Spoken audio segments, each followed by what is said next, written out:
Hey, it's Eric at the top of the episode, and we have something very special for you today.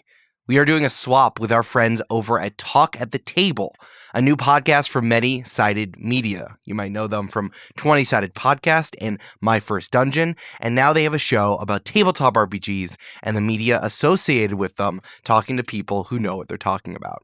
I was able to be their first guest, and being able to talk to Elliot and Brian was really wonderful. If you want to hear a conversation from people steeped in this field about how this media ticks, I think you're really going to like it. Honestly, I really like going on podcasts where I get to talk about Dungeons and Dragons and actual play media. It's like movie directors nerding out about movies, but there's a lot less of that, and it's in the actual play field, so I really prize this stuff. Before I turn it over to the episode, hello to our newest patrons, Brian Morell and Anna over at patreon.com/gamesandfeelings, and shout out to producer level patrons, Polly Burridge, Kelsey Duffy, and Peyton, who are all friends with Kelsey Duffy because she's cool, neat, and smart. See, I forgot your name last week, but now I remember it, Kelsey, and you get extra praise. Okay. Please enjoy my episode of Talk at the Table, and remember to subscribe to their feed in the episode description. See you later.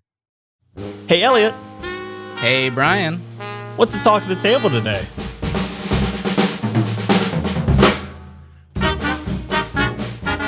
This week, we are sitting down with Eric Silver, head of creative for the podcast company Multitude.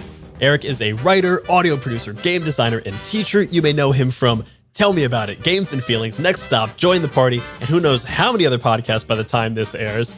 He is also, you may have heard the scuttlebutt. I've been hearing the scuttlebutt around Twitter.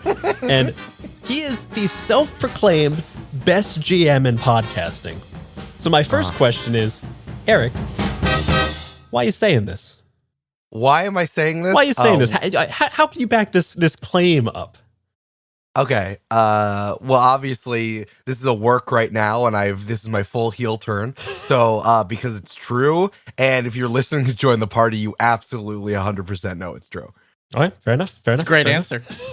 Well, the proof is in the pudding. I can do all of the things that every other DM and GM in podcasting can do. And maybe I'm not as good as their singular skills. Like, I'm not as good as coming up with Star Wars style names as Austin Walker. And maybe I'm not as good at necessarily knowing every single page of the DM's guide and of the Monster Manual as Brian Murphy. And I certainly don't know how to write music like Griffin McElroy. But god damn it, I can improv, make characters, and make game design stuff better and as much good as everyone else. I'm a 5-tool player, baby. I don't just hit for power. I hit for I hit to get on base. I can run. I can catch. I'm the pitcher and the catcher. You can put me out there. I'm a two-way player. Just put me out there, baby. We're rocking 16s in every stat at least. Yeah, I'm full. There's absolutely no plus zeros in my stat. The heat chart is maxed out. It's just a big circle now. It's just stretching to the edges. So, Eric, we brought you on the show specifically because we wanted to talk about the actual play space as it exists now and what we think it's going to look like in the future. Specifically because this is a pretty nascent art form. Like, this is a very new art form. And I know that you have a bunch of thoughts on it. So just to start us off, how would you describe the actual play space as it exists right now? That's a good question. I mean, it's been really growing.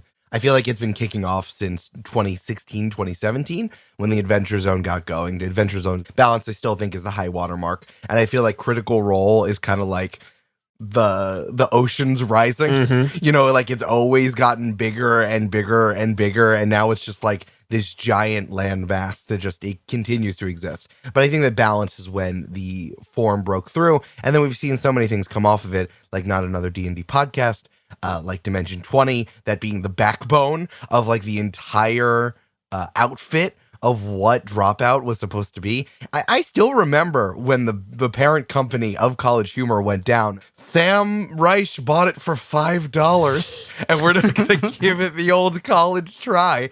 He bought the rights to College Humor and to run it, and we're just going to do it. And now it's like it's like the backbone of an entire streaming service. But I think part of that is how actual play fits into what we're seeing with the creator economy right now, especially digital creator economy.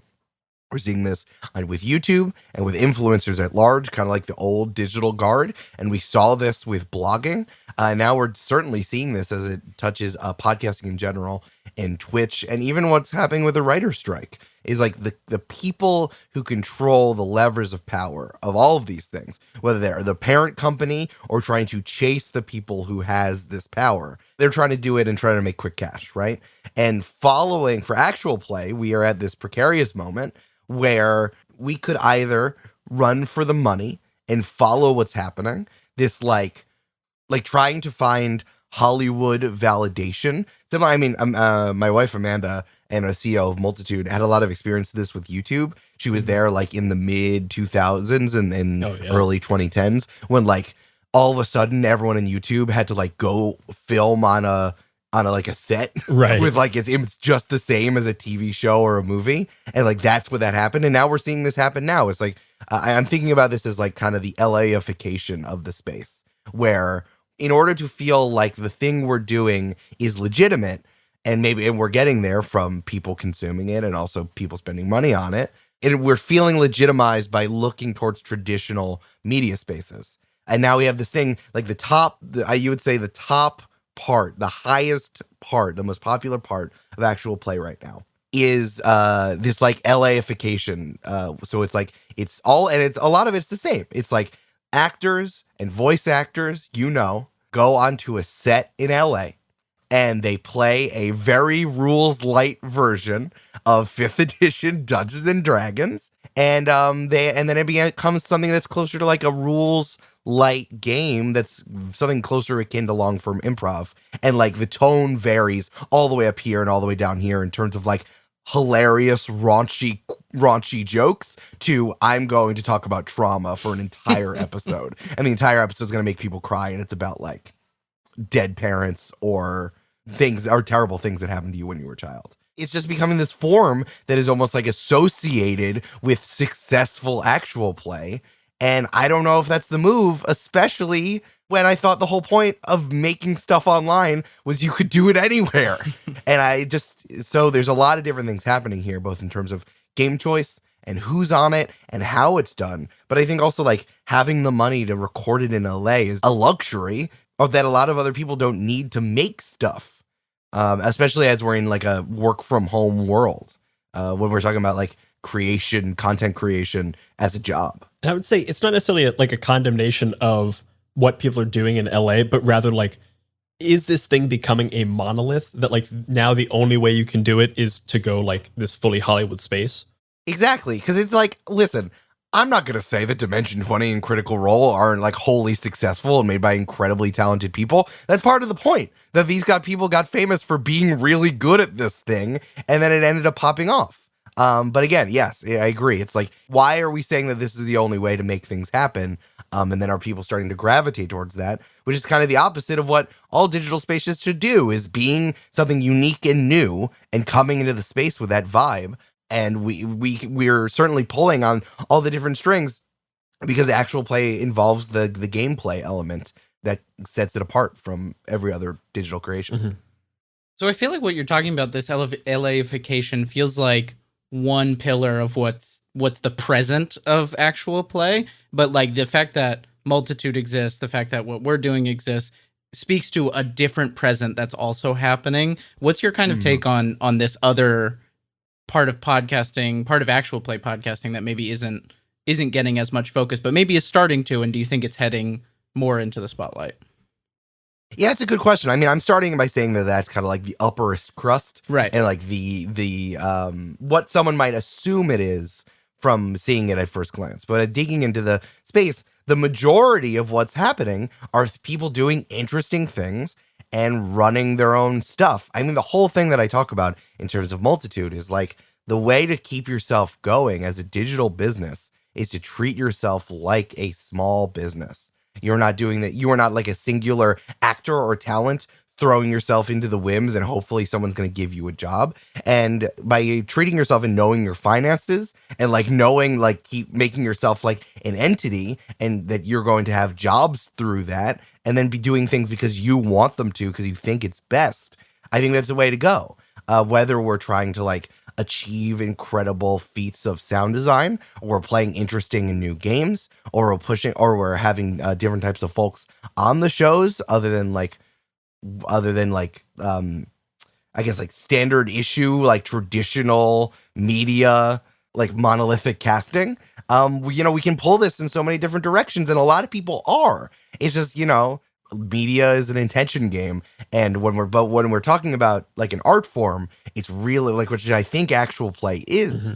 I think it's just important to like be aware of what's happening, especially because podcasting at large is still jonesing for capital C criticism. And until we have that to flesh that whole thing out, it's up to like the artists to kind of prop it up. Like how painters used to like all have schools, which is really just like a bunch of them would hang out in their town. It's like, hey, let's all be the Pennsylvania Impressionists. I've been watching a lot of Antiques Roadshow lately, so that's a real one. So it's like, yeah, let's all hang out in one place and we all do these things and we make these things, and people know us as this group of people, whether we're talking about literally our company, which we're trying to do with Multitude, or the various people who've been in and out of a show like y'all have been doing on My First Dungeon and the various other people out there. I mean, when I think about like Asians Represent and Three Black Halflings and Transplanter, like we need more voices in the space. And I talk about this a lot with Jasper Cartwright, who is my permanent guest / co-host on Games and Feelings. Is like, and he said it's like, it shouldn't just have to be like, wow, a show that is like busting in for representation. At some point, it should just be a show. But for the time being, we also need to be able to expand like what people's intentions are.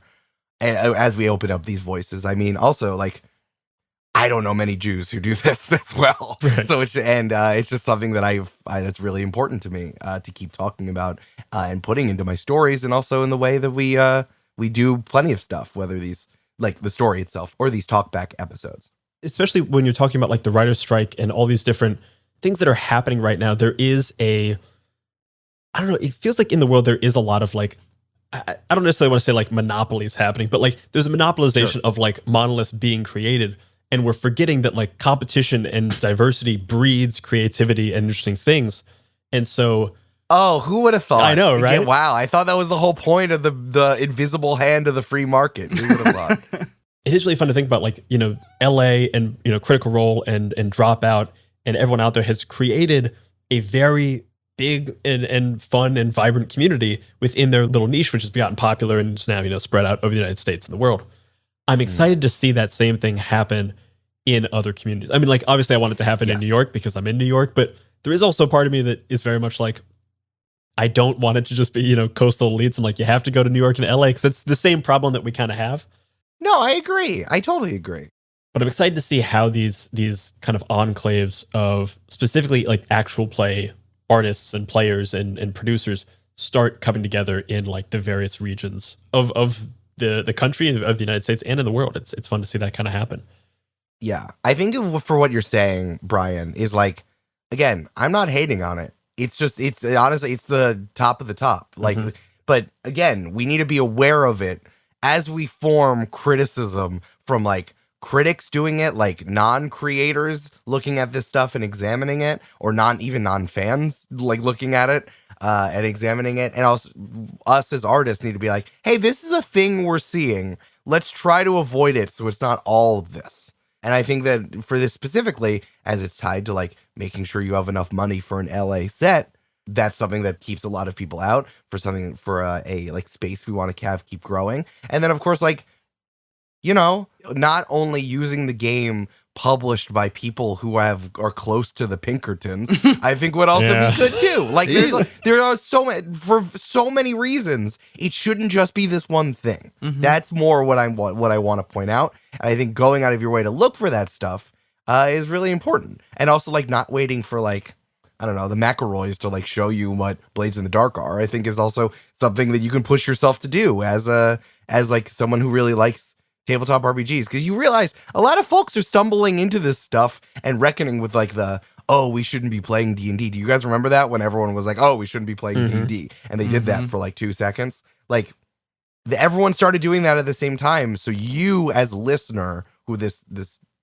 general you like, are exploring games at the same way as all of these people. A massive thing that gets under my skin, and is this small, stupid, like bugbear of mine, is like using The Quiet Year by Avery Alder as a world building game. It gets under my skin so much because the game is specifically made to be ephemeral. It's literally the end of the game is when the Frost Knights show up and they kill and destroy everything. Right. Your civilization that you just spent 2 hours on is gone. And yet there are so many other world building games out there that are great. I've written a few of them and I've adapted a few of them. Like, they're great, but it's like we can't just use the one thing that the popular person showed us because it might not be the best thing. And that's all I'm saying is like we got to be critical when we look at things that are super, super popular. I think there's also like some survivalship bias, right? It's like, well, I'm popular and I'm doing this thing, so therefore it's the best. No one is saying that explicitly, but I think that that's the implication to people who look at it. And it's just something that we all need to be aware of, especially when we're trying to push this art form forward. We can't just be stagnant. So you kind of defined what you see as like the LA-ification or the LA scene being often like heavy on improv, often rules light to some degree. Do you have... I would say all the time. I would say few. Okay. It's like almost in vogue to not know the rules. So then, you know, in conversation with that, if you were to define a New York, you know, ethos or like idea, either as it is or as you envision it to be, what do you think that would look like? And how would it be different? I think new game systems would be really New York-y. It's like new game systems and using the game systems to create story. I think is the main. Have you heard about this show called My First Dungeon? I have heard about it, folks. Why do you think that's why I'm here, my friends? Because I think, I don't know if, like, I just don't think that rules like 5th edition is necessarily the best way to tell an actual play story. I just don't. And, you know, I think that there's also some tension because 5th edition is, as it is, it's still crunchy. And there are a lot of things you don't want to use. I don't want to use encumbrance in my actual play stuff. And 5th edition also is really good at standing up on itself while taking things out and putting other things in, which is why I think a lot of people do it on top of popularity. However, I think the thing that I really like about actual play, that I really like to do, is playing a game to see what happens. That's what I like. And like in improv, you can yes and your way until the cows come home. But like we literally have an engine, and why don't we use it to see what happens next? Right? That's what I really like. Whether it's 5th edition or any of the other tabletop RPGs that exist, or just coming up with new ones or doing other things. I mean, I love doing games within games to kind of like render what things are happening to understand it better for an audio medium. I came up with this simplified ship combat thing that we're doing on Join the Party for our third campaign. It's a pirate story set in a world of plant and bug people, which has been really, really fun to do. And I made like a game where, in order to figure out how ship combat works, it is based on Powered by the Apocalypse 2d6 rules of success, mixed success, and failure. But you do it by playing rock, paper, scissors. And it's really fun. It's really, really fun. We've played it on the mic once already. It's absolutely incredible. Because it's just like it's using a game system to figure out what happens. And I think that figuring out what happens thing is something we really has not been pioneered outside of Friends of the Table. And Friends of the Table sometimes might be a little bit too dense in the way that like good literature is too dense for someone who's like, oh, I'm so tired. I can't deal with this right now. And you're like, I've only seen it in one place. And then we're all trying to just push that forward. So I'd really like it if the New York school was really games focused, really focused on letting games, especially games that are not 5th edition Dungeons and Dragons, like lead the narrative forward. GM-less games too. We were just talking about this. Yeah. GM-less games are perfect for this. I would love to see more GM-less games on actual plays, especially as they using different games to tell the same story in a campaign. That would also be really cool.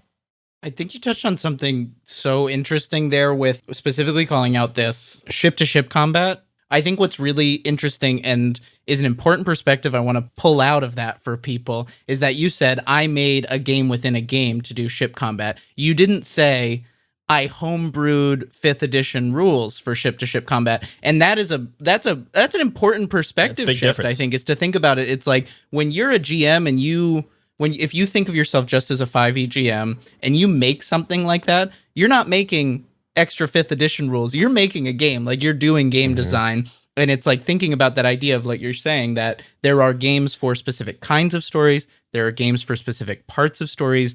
I was thinking of World Ending Game by Everett Pipkin when you were talking there. Great choice.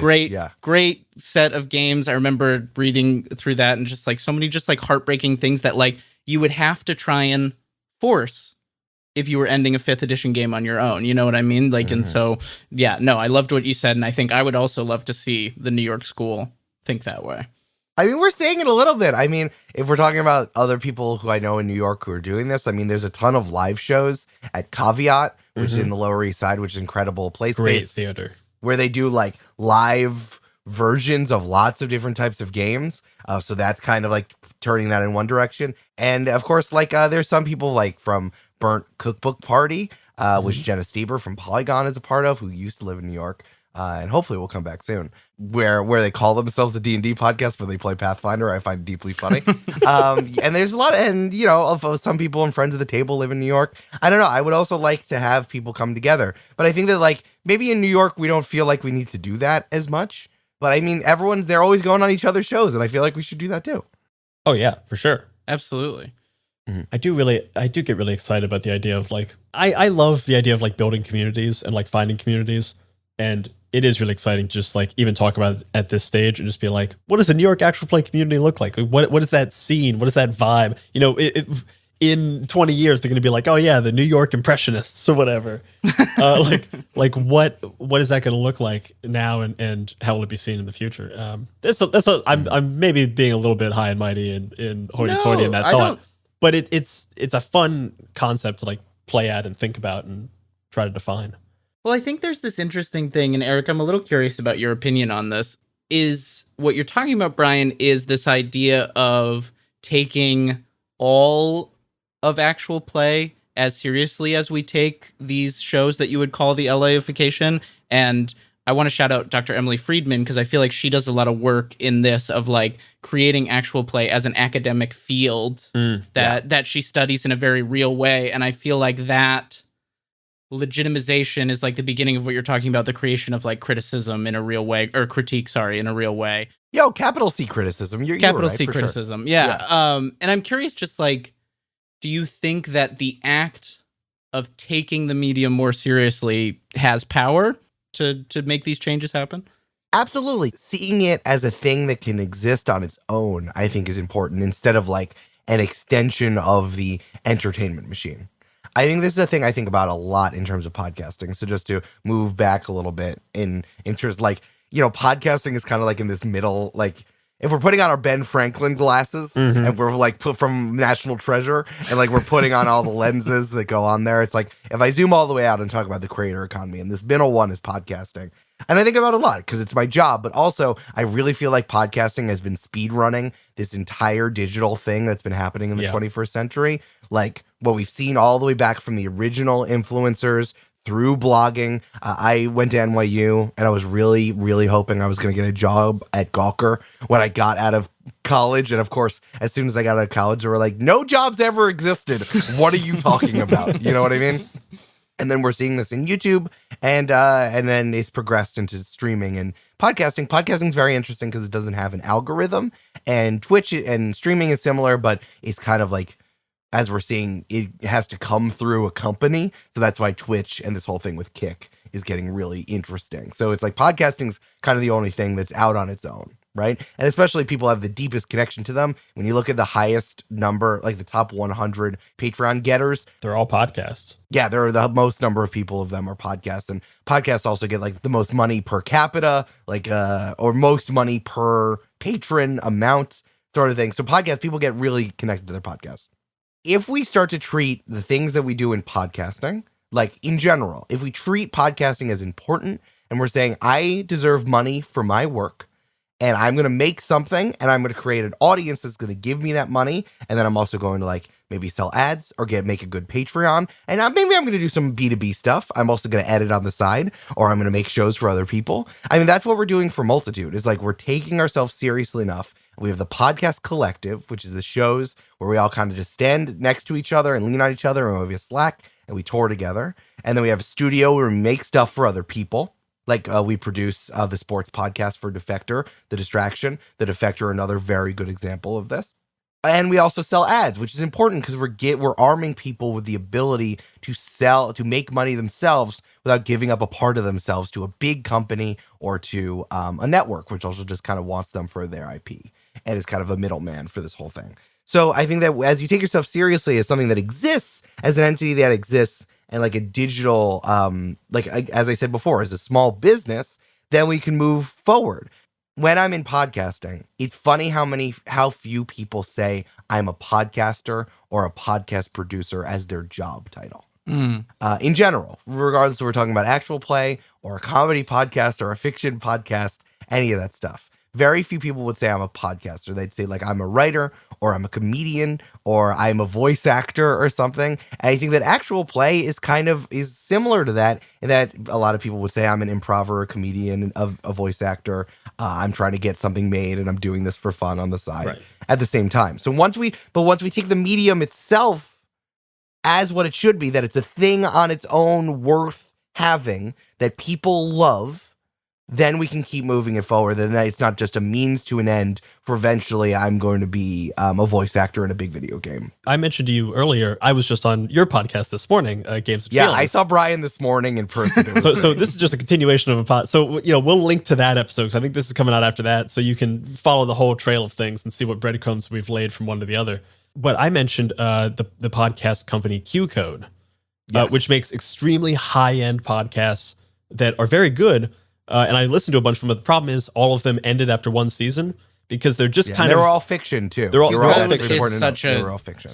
I have such a, like you said, a bugbear about Quiet Year for World Building. I have a bugbear about Q Code. Like Q Code as an entity. I'm with you, dog. I'm with you. For anyone who doesn't know, Q Code, they make very high quality podcasts. They're very good. The problem is their business model is based on the idea of selling these podcasts to film and television to make them into more traditional media. The company was literally founded by former agents. And the whole thing was getting actors on these scripts and then offering them like producer and executive producer credits if they would do the podcast. Then if it got made, they would already be in there as a producer and executive producer, which is why Tessa Thompson, Rami Malek, Brian Cox, Cole Sprouse. Yes, why they would do all of these things in the first place. Here's the funny thing about Q Code. Recently, they realized that's not just a business model, and they've started creating conversational weekly podcasts that create community. There you go. Who would have thought? But that goes directly to your point. Like, this is a company that, rather than valuing the thing for what it is, they decided to view it through the lens of something else.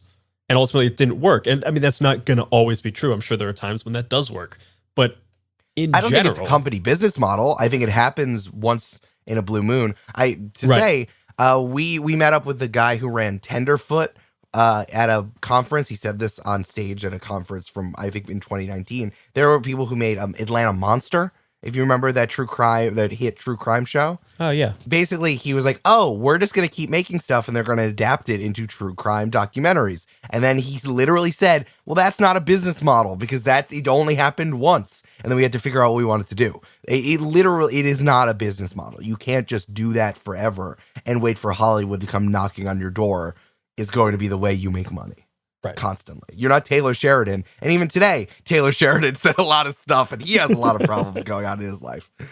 I would like to dig in a little bit too, because my guess is a lot of people who are listening to this are maybe interested in some degree about making an actual play themselves or getting into podcasting or thinking of this more as a business. So I kind of want to drill down with you a little bit. I kind of want to drill down with you a little bit. I just said that and it felt... The whole time I was like, ugh. That was like podcast. I know, it was a real wild. Bummer. Oh, so I want to talk Mike about... Mike Birbiglia is going to come on later and tell us. I know, right?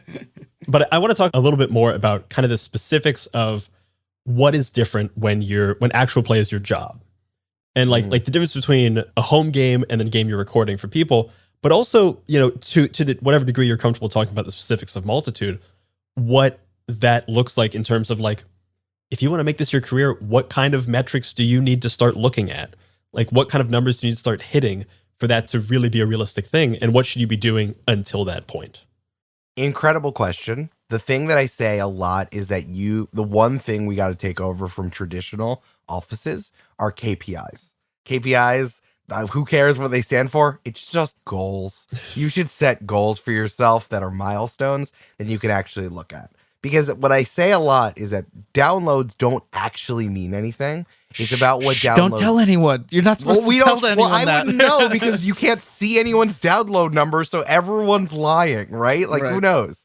The downloads don't actually matter. It's what you can do because of those downloads. Mm-hmm. Whether we're talking about Patreon money, whether we're talking about the ability to sell ads, whether we're talking about your stature is high enough for you to go and other stuff or to get other jobs that would get you can use something as a resume piece, which would get you a job doing like editing for someone or producing for someone else. It's about what it can do. So I think it's two things. Is one, let's make some actual metrics that matter instead of saying like, oh, you need you need 10,000 downloads an episode. Yeah, that's bandied around number, but like that doesn't really mean anything. And I think it's a little bit, it just bums people out because of how it's a pretty rare number to hit. Right. So what I would say is, one, get into your artistic practice, keep putting it out.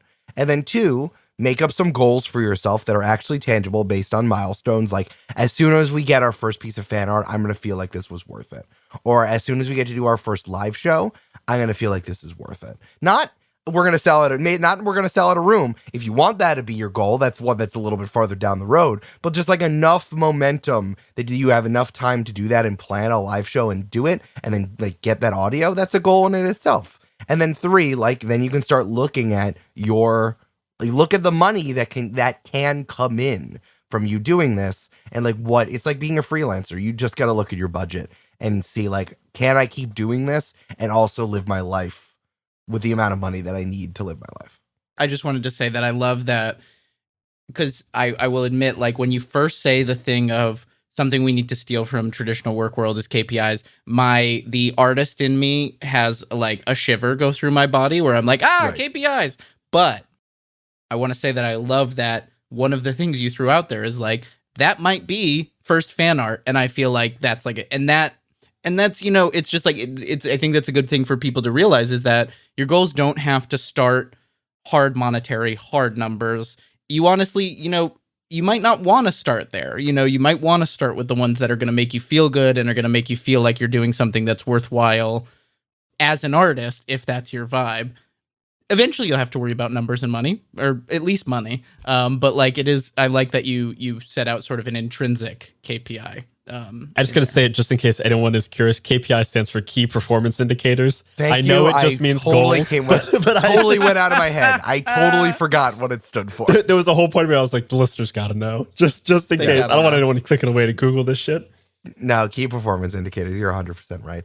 I mean, honestly, well, that's what I'm trying to say is like Twitter followers, Instagram followers, TikTok followers, download numbers, YouTube views.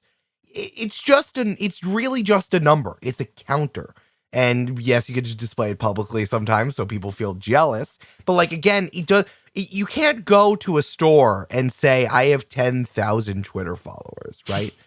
I said this story a while ago, but there was a TikToker who had like, you know, 1 million followers on TikTok, tens of millions of views every time, and went to a a VidCon type convention and had a booth expecting to get like swarmed and had literally no one show up.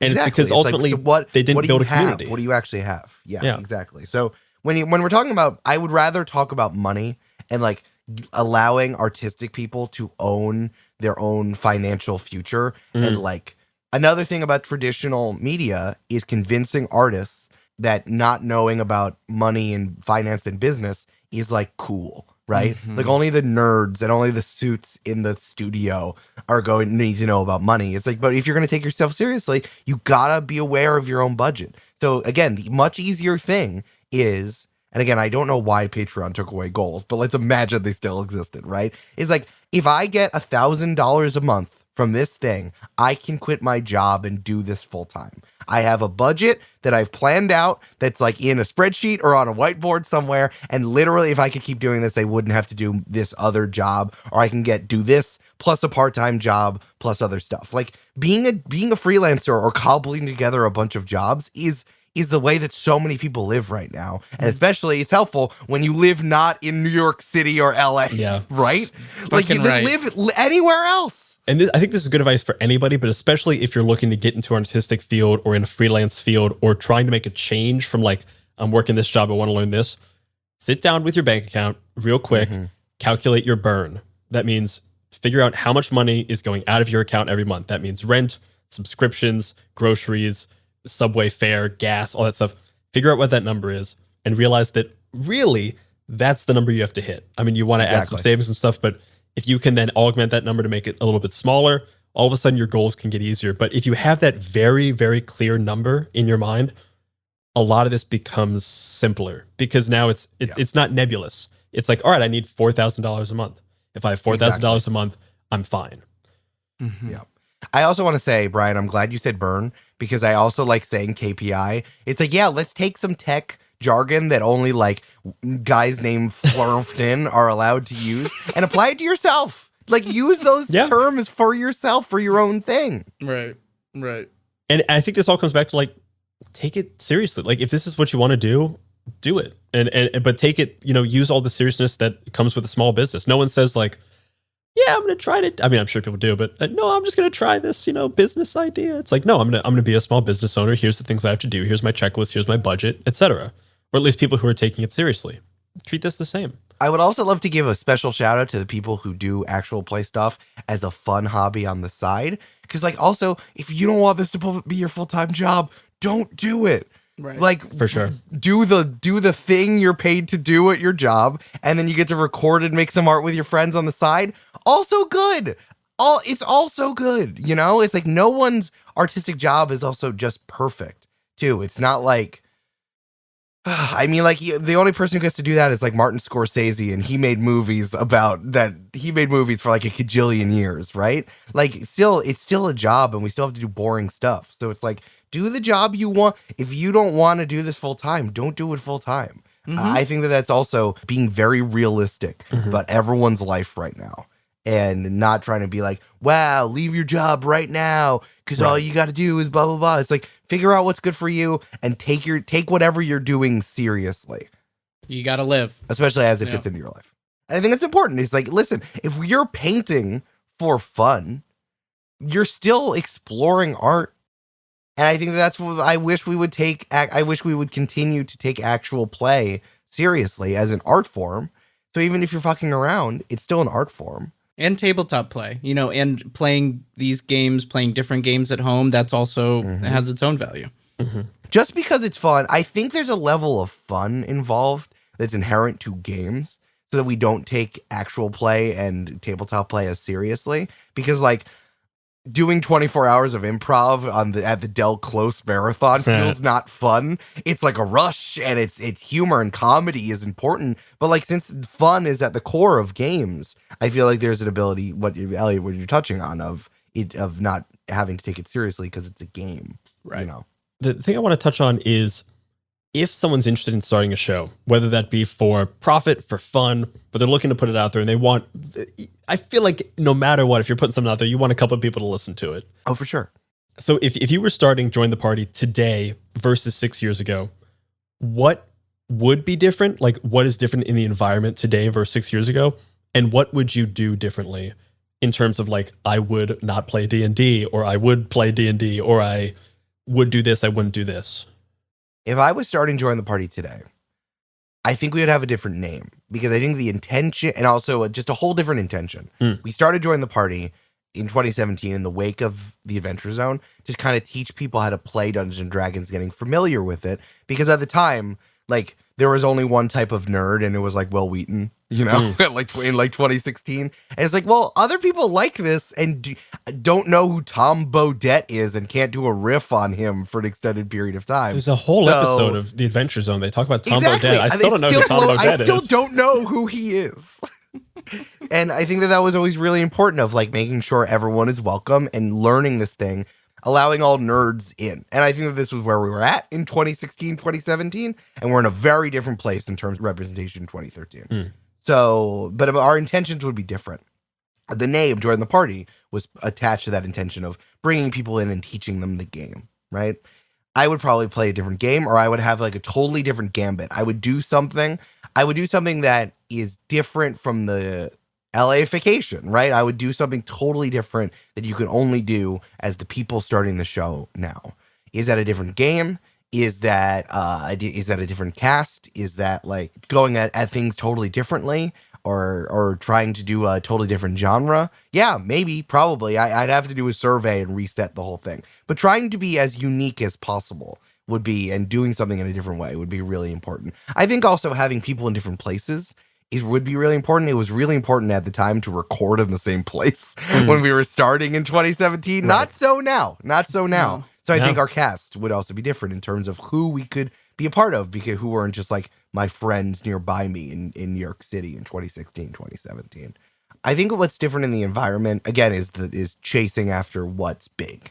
Because again, big only meant like this one popular show, and now it's kind of like pushing against a whole genre of it. And then pushing against an entire genre, and now you can kind of do a lot of things in a lot of different directions. I want to maybe interrupt here with a little segment we want to try out with this show. Please. Called Nat Ones Are Still Fun. And you mentioned you started in 2017. I'm curious if there is a failure you would want to share in these last 6 years, and what you learned from it in your kind of actual play journey. Yeah. Failure or misstep. It doesn't have to have that capital F failure feel to it. Sure. I mean, listen, a player we had in campaign 1 is no longer with the show. And now Julia Schaffini, who's a player, has stepped in there.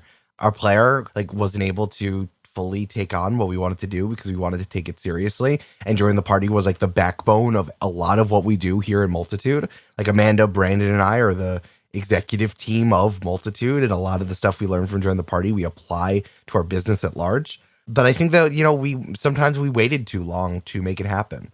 So if something's like kind of in your crawl professionally, and for both sides, from us and from him, we both eventually we were just like, hey, you got to take a step back. And he was like, yeah, I got to take a step back.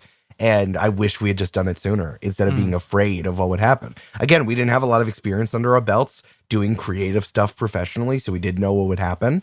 But we were just both really honest with ourselves. And I think that if you want to make a major change in terms of like owning up to a mistake, or or having to change someone out, or having to make a real big pivot, do it sooner rather than later.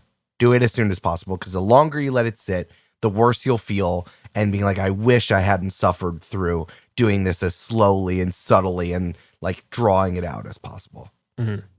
Great advice. Yeah, I mean, we saw this recently. Did you see like Starlight Tales was playing a game of, I think, Dungeon World recently, and they didn't know about the terrible guy who made it, and they're like, oh, we're just not gonna do this, we're just gonna trash it, we're doing something else, we didn't know, we should have done the research, and we're throwing it out. And like, listen, those folks are like TikTokers who made an actual play show, so they're younger, but like, what incredible foresight to be like, we didn't know, we should have known, we're trashing it. That's smart.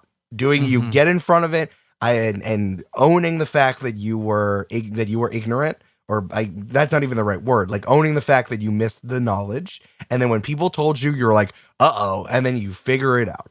Right. Didn't double down, didn't wait to see how people reacted when it came out. They're pivoting and doing something different. It's not even like they waited. Like, I think a really good example is the whole Bean Dad thing that happened to my brother and then me on January 1st of like a few years ago. Bean Dad? John, this is so stupid. John Roderick, who made the theme song of My Brother and Me for a while. Okay. He also is a podcaster, and he was doing a show with Ken Jennings for a long time. Okay.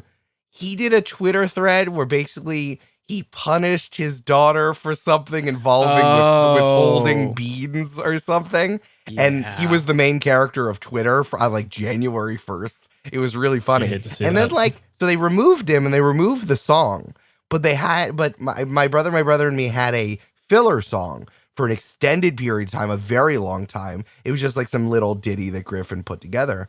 And then eventually when they got this song, this pop song from Montaigne, who is this Australian pop star, everyone was like, it kind of works, I guess. But it's because of that time in between with the filler and needing to, and I know that this was it was an emergency situation, but the longer you have the filler, the longer it is for other people to notice that you are not solving the problem. And also they probably they sat in it for a long time and they probably waffled being like, I don't really know what to do. Mm-hmm. So yeah, if there is a problem, you should take it head on and deal with it. And then people will forget and they'll be like, good. Hey, a lot of people, the haters are just going to be haters, but a lot of people are going to be like, good job taking care of it. Let's move on.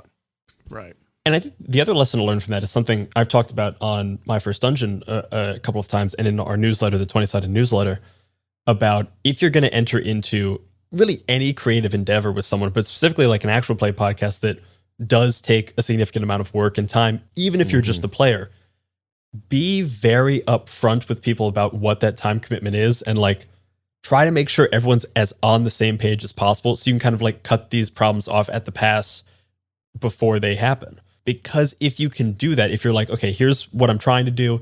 We're trying to take this seriously. This is the time commitment per week. This is what this looks like. This is what I need from you.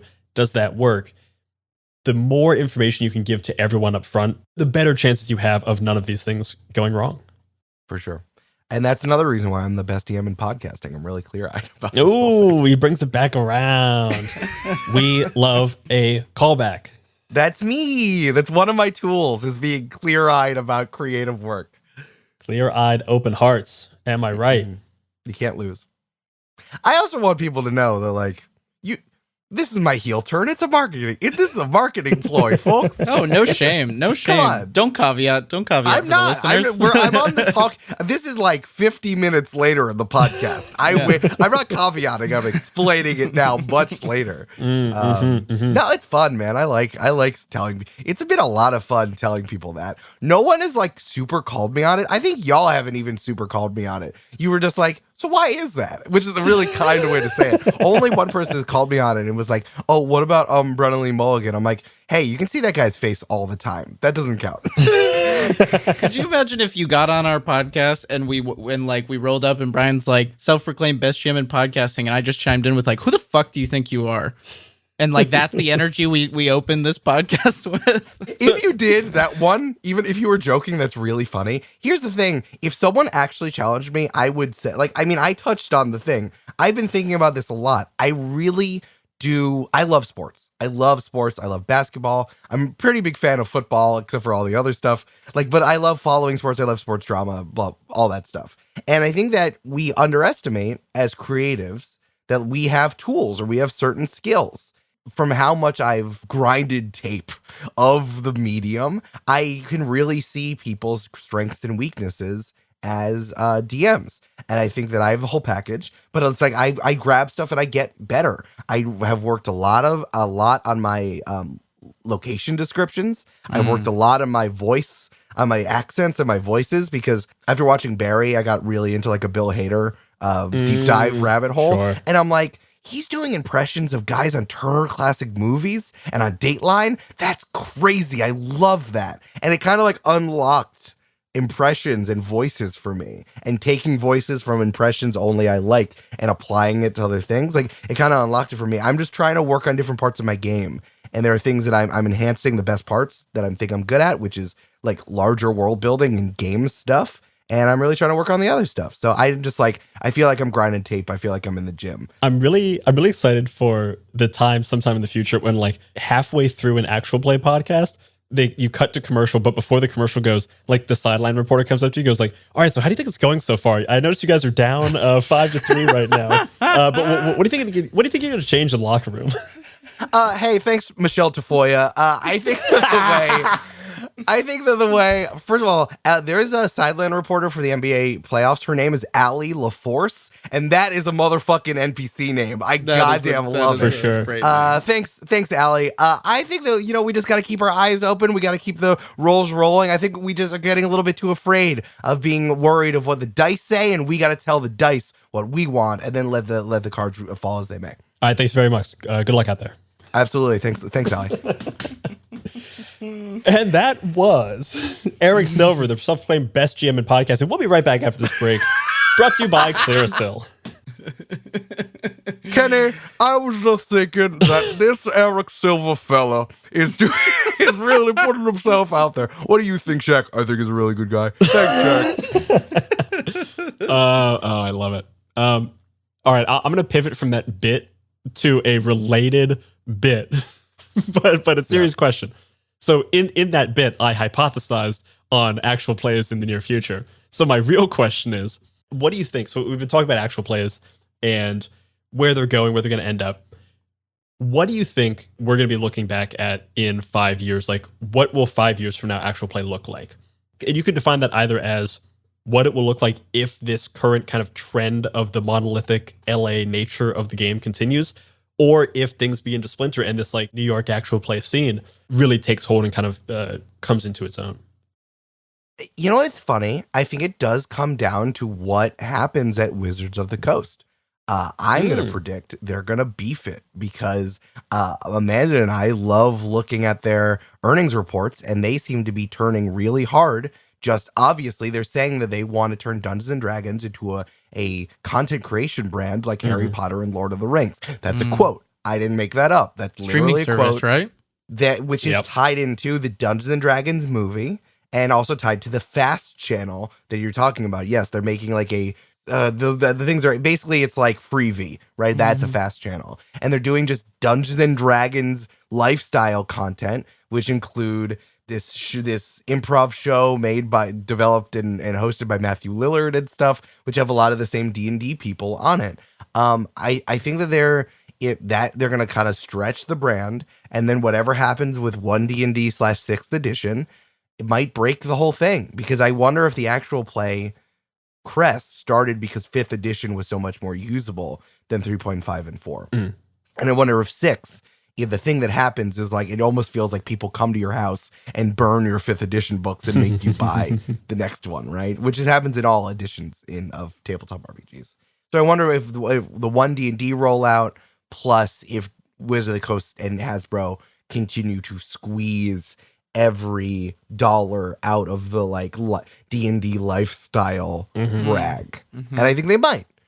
So I don't know if like this thing, if people are eventually going to be like, this does feel a little bit processed. I feel like I'm moving away from the deep relationship that I had with these characters and players and DMs and NPCs that got me there in the first place.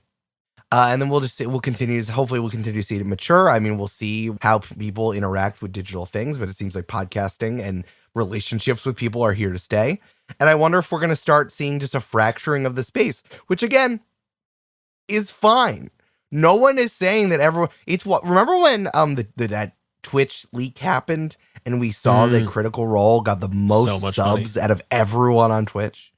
Like, I don't need that to be happy. I think there's going to be more fracturing and people are going to find their audience more, which is not a bad thing, because that's all art is like more schools and the whole thing is going to develop. I don't know if it's going to ride a wave like it used to, but I think that like people are going to play different games. People are going to do live shows in different places. I also wonder if like the popular shows are going to fold in 5 years. Like, I don't know. What if Murph and Emily Axford go write a movie? Are they going to keep doing NADPOD? What if Caldwell starts a cartoon and has a cartoon on Disney and he's like show running it? I'm just throwing this out there. Like this, I don't know anything, and who knows if that's even what they want. But like, what if, right? They maybe they got to go do something else, because like the podcast, even though the podcast is wonderful, they want to go do something else. And I wonder if the shows that we love so much are even going to be there, and maybe if another show is going to rise, one that has staying power and isn't just like celebrity backed. I also want to see what happens when like Rude Tales starts putting out regular episodes again. And I think we'll just see. We'll just keep seeing what happens and see if more people are going to make more stuff and who's going to rise and fall in the space. I'm curious because the other perspective that I bring to this is like as a game designer, and I'm curious how you think game designers play into that vision. Sure. And like how game designers should think about the actual play space, or if if in your opinion, game designers should think about the actual play space. I think that more and more games are aware that it's going to be played, or that people can enjoy it from people being inside and outside of it. I think Yazuba, is that how you pronounce it? Yazeba. Though they specifically say they don't care how you pronounce it. Oh, wonderful. Of course. Shout out to Jay Dragon. Yazeba's Bed and Breakfast is a really good example. It's a really good actual play show, but it's made for a bunch of different reasons. It's made for a ton of different reasons. I think that will be a factor, but I think it's another thing to be aware of, right? which is just like the functions of the art form will help, will kind of like guide how art goes, right? I don't have like a good example of that, but but I definitely think that's true.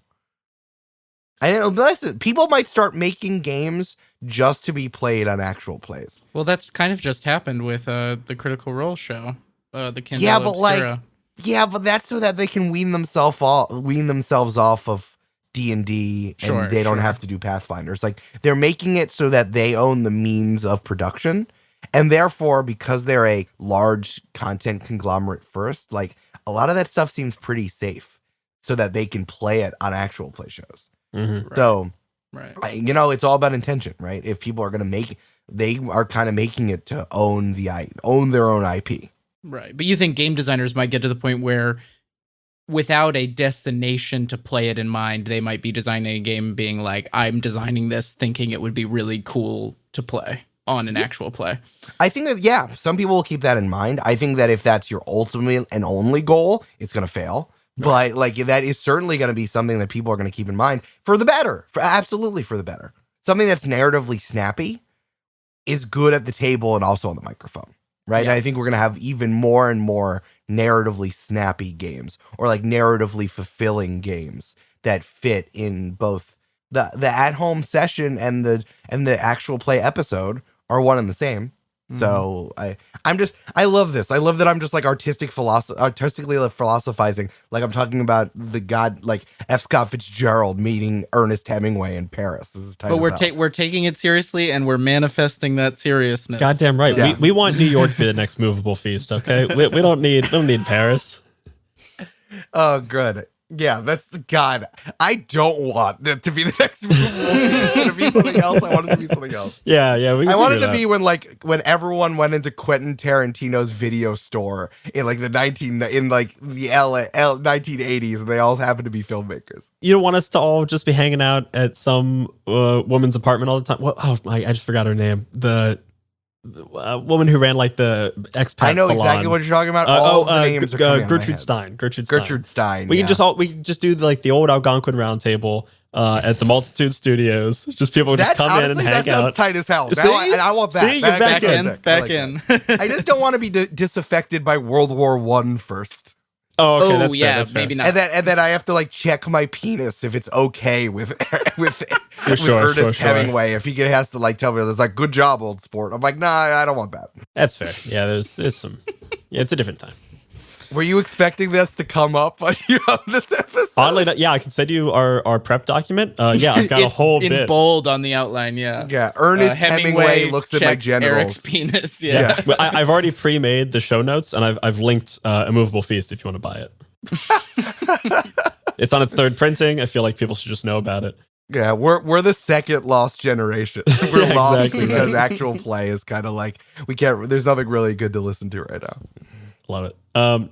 Question for you, and this we're kind of moving into the end of our conversation here, so I wanted to give you a chance to shout out some of the unsung heroes of your work. So who else is working at with Multitude? Anyone you want to shout out that you think is doing like great work right in your immediate sphere that people may not be as aware of? I mean, absolutely. I got to shout out the other people who are part of Join the Party. Amanda McLaughlin, CEO of Multitude, and also has really come into her own as a character creator and as a player. She didn't know how to play D&D until we got on a microphone, and her Nice. characters are great. Especially, we did something called the One Shot Derby in the beginning of the year, where we basically did character creation of 3 games, and then the audience voted on which one they wanted to see an actual game of. So seeing her Ooh, characters I like for those that. 3, we ended up playing a Battle of the Brontes. Did you see that? It was a 1-pager that was No. floating around by Oliver Darkshire. Oh, I've seen Oliver's stuff. Yeah. Yeah, and it's using that same game system of like checking things off and rolling a 1d6 and that thing. Basically, I made an expansion to it to like kind of flesh it out for actual play. And Amanda's character for that is one of the most unhinged characters I've ever seen in my entire life. We love Unhinged. She is wild. Battle of the Brontes is like you're playing as the quasi Bronte sisters, and you're trying to write a novel that's going to be loved by literature forever, but you might die or your novel gets burned a lot in the process. They're all playing sisters, and she played the youngest sister named Angel, who was perfect and so mean. Classic Brontes. Classic Brontes. I think Julia Schiavini is at the same caliber as Emily Axford and Lou Wilson in terms of play. She intentionally puts herself into situations that are uncomfortable for her and for her character. But I think that, and I don't know if she does it intentionally, but it's always like the best narrative choice. For example, it's so hard to get to. Basically, I made a whole skill tree, a video game skill tree for our downtime episodes, and she was like powering up. I'll show you this whole thing. It was really fun to do. I was very inspired by like Control and seeing the best RPG skill trees from that. So basically, she was like giving a bonus to our the ship's doctor, who was just kind of like a med student, and then we had to give them like make them level up and give them a that's fun.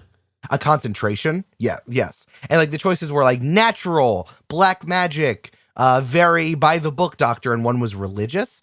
And Julia's character has a lot of like religious trauma in her background, and she chose religion anyway. And it's been so grating to her current character that he like picked up the book that she was running, the religious book that she was running away from, was like, I really like this. Also, my religion is not just reskinned Catholicism. It's called the Path of Cultivation. It's like a really strict karmic religion where you have to be like fully responsible for all of your choices, because eventually it will play out karmically with reincarnation. So everyone is like super, super hard on each other. And if you make a mistake, it's like, well, you're an idiot. You're going to come back as a pig. Congratulations. And now that this character has picked it up, it's just been, she intentionally made that choice. And I thought that was really, really interesting that she did that.